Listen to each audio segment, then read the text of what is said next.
सर्व समूह सहाय्यकांनी उद्याचं जे काही आपल्याला 4 तारखेपासून पुढची मोहीम घ्यायची आहे, तर त्या अनुषंगानं इव्हेंट क्रिएट करण्यासाठी सर्वांनी एकच लक्षात घ्यायचं आहे, ट्रेनिंग हाच पर्याय निवडायचा आहे. काही जणी काय करतायत, आपल्या GKVSYची जी काही बैठक आहे ती घेतात आणि त्याच्यासाठी तो पर्याय निवडतात, मीटिंग वगैरे. तर तसं करू नका. ह्याच्यामध्ये तुमचं जे काही ह्याचं टार्गेट आहे तुम्हाला दिलेलं ट्रेनिंगचं, तर ते त्या ठिकाणी कमी दिसून येईल आणि त्याच्यामुळं मग नंतर वेगवेगळे प्रश्न जे आहेत ते PMU उपस्थित करेल. तर आता हे ट्रेनिंग निवडल्याच्या नंतर जे आहे ते आपलं सरळ आपलं जे काही ठरलेलं आहे क्लायमेट रेझिलियंट टेक्नॉलॉजी कंसामध्ये CRT हेच निवडायचं आहे. काही जण काय करतात, अर्ध्यातच येतात आणि वरच्या साईडला एक क्लायमेट रेझिलियंटचं एक हे आहे, टेक्निक आहे, तर ते नाही आहे निवडायचं आपल्याला हेच निवडायचं आहे. डिजिटल शेतीशाळा ते पण काही निवडायचं नाही. आता हे निवडल्याच्या नंतरच तुम्हाला सब ट्रेनिंग नेम जे आहे ते या ठिकाणी भेटतील.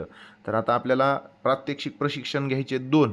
त्याच्यामध्ये एक आहे CRT 2 म्हणजे सीड जर्मिनेशन टेस्टिंग हा एक विषय, आणि पुन्हा दुसरा जो काही महत्त्वाचा विषय जो आहे आपला CRTचा CRT 3 म्हणजे सीड ट्रीटमेंट. तर आधी आपल्याला सीड जर्मिनेशन टेस्टिंग निवडायचं, इव्हेंट लोकेशनमध्ये जाऊन ऑर्डर जायचं आणि त्या ठिकाणी जे आहे ते या ठिकाणी तुम्ही शेतकरी आणि गावाचं नाव टाका किंवा थेट गावाचं नाव जे आहे ते तुम्ही त्या ठिकाणी टाकू शकता. तर आता मी ज्या ठिकाणी हे घेणार आहे तर मी त्याचं जे आहे ते नाव टाकणार.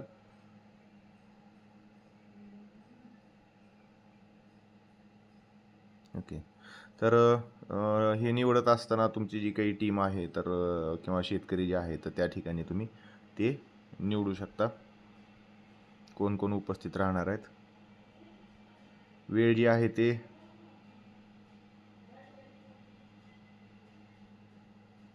या पद्धतीने निवडायची.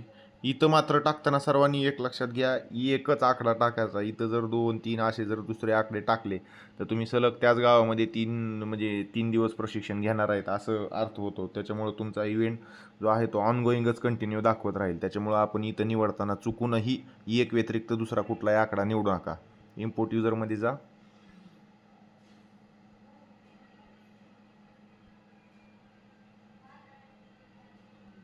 या पद्धतीने जे आहे ते तुम्ही इव्हेंट क्रिएट करा.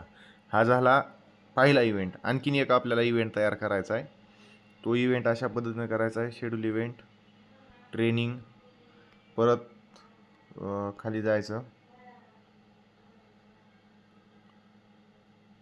काही जण हे क्लायमेट रेझिलियंट ॲग्रिकल्चर टेक्निक्स म्हणतात, हे नाही निवडायचं आपल्याला. सरळ खाली जायचं आणि हेच निवडायचं आहे, क्लायमेट रेझिलियंट टेक्नॉलॉजी कंसात CRT. हे निवडलं तरच तुम्हाला सर ट्रेनिंग नेम दिसतील. ह्याच्यामध्ये जाऊन आता आपल्याला राहिलेला आहे आपला सीड ट्रीटमेंटचा, हा निवडायचा. पार्टिसिपेंट जे आहे ते तुमचे जी काही तुमच्या गावातली GKVS मंडळी आणि शेतकऱ्याचं जे आहे ते तुम्ही निवडायचं. आता मला इथं फार लोड होतं आहे, ह्याचा सब डिव्हिजनचे सगळे नावं येतात त्याच्यामुळं इथं टेक्निकल अडचण येते आम्हाला. Cluster assistant, okay. Event location राहिलं. इव्हेंट लोकेशनमध्ये ऑर्डरमध्ये जाऊन ज्या शेतकऱ्याच्या शेतावर घेणार आहेत त्याचं नाव आणि गावाचं नाव टाका किंवा थेट गावाचं नाव टाका फक्त.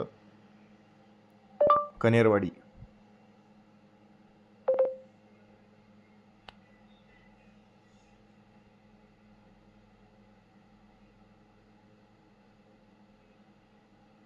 सेट एक इम्पोर्ट युजर,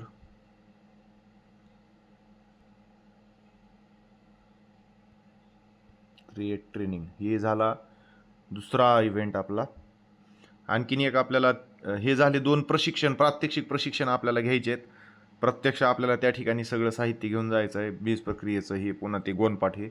आणि तिसरं जे आहे ते आपल्याला ह्या ठिकाणी ट्रेनिंगच द्यायची, पण त्याची जनजागृती करायची आहे. तर ते जनजागृतीच्या अनुषंगानं परत क्लायमेट रेझिलियंट टेक्नॉलॉजी कंसात CRT. सब इव्हेंटमध्ये जे आहे ते आपल्याला काय करायचं, या ठिकाणी जे आहे ते इथं बघा, ही सापळा पिकांची लागवड करणे हा दिलेला आहे आपल्याला. तर हे काही जणांना इंग्लिश त्याच्यातलं माहीत नाही म्हणून परत एकदा सांगतो, ह्याच्यातलं काय निवडायचं आहे. तर ह्याच्यातलं जे आहे ते CRT 8 प्लांटिंग ट्रॅप क्रॉप्स म्हणजे सापळा पिकं असतात, तर हे निवडा 8व्या नंबरचं. हे निवडल्याच्या नंतर जे आहे ते ऑर्डरमध्ये जा. ॲड्रेस कनेरवाडी. पार्टिसिपेंटमध्ये जे आहे ते आपण आपलं ठरल्याप्रमाणे तुमचे जे काही शेतकरी आणि हे सगळे तुम्ही त्या ठिकाणी जे आहे ते निवडणं आवश्यक आहे. ओके. त्याच्यानंतर आता हे करत असताना सापळा पिकांची लागवड का करणं गरजेचं आणि प्रत्येक पिकात कोणते सापळा पिकं आहेत तर त्याची विस्तृत माहिती आपण आपल्या ग्रुपला शेअर केलेली आहे. त्याची पुस्तिकासुद्धा तुम्हाला दिलेली आहे. आपण ह्याच्यापूर्वी 2 दिलेल्या पुस्तिका, त्याच्यातल्या एका पुस्तिकेमध्ये डिटेल त्याचं सगळं हे दिलेलं आहे. इम्पोर्ट युजर करा, अंबेजोगाई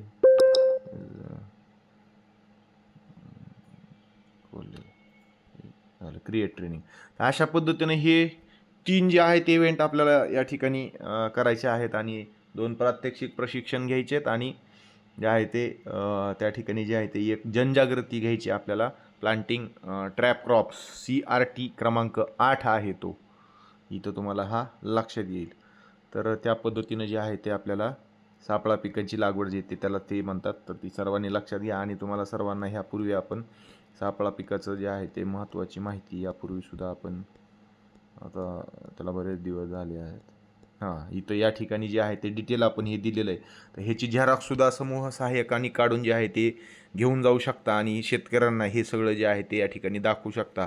कोणत्या मुख्य पिकामध्ये कोणतं सापळा पीक घेतल्यामुळं कुठल्या किडीचा जो आहे तो त्या ठिकाणी बंदोबस्त आपण करू शकतो, ह्याची डिटेल माहिती जी आहे ते ह्या ठिकाणी ह्याच्या परिपत्रकाच्या माध्यमातून तुम्हाला समजेल. तर आज सगळ्यांनी जे आहे ते इव्हेंट तयार करा आणि एक सायंकाळी आपण बैठक पण परत एक घेऊ सर्वांसाठी आणि त्याच्यात प्रात्यक्षिकात काय काय दाखवायचं त्यांच्या तांत्रिक बाबी समजून सांगू तुम्हाला.